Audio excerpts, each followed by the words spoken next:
Members with the state of North Carolina's fire marshal, as well as fire departments across Columbus County, are in Chadbourn today donating these smoke alarms following a deadly fire that killed 4 children in late August. Boxes on boxes. This is what more than 1,000 smoke alarms looks like. They are being handed out to 20 fire departments across Columbus County. The state fire marshal, along with Columbus County's fire marshal and partners like KIDA and the American Red Cross, gathered in Chadbourn to make sure more families have working smoke alarms in their homes.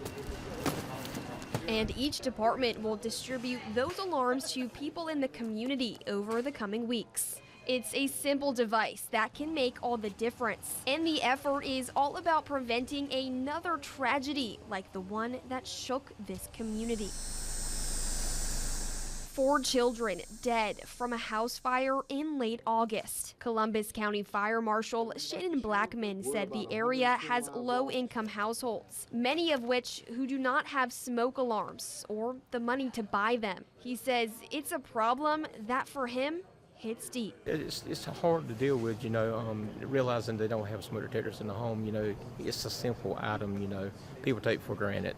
The donation comes at the end of Fire Prevention Week, but I'm told prevention doesn't end there. If you at home do not have a working smoke alarm, officials say to contact your local fire department. Reporting in Chadbourn, Mackenzie Bruns, WECT News.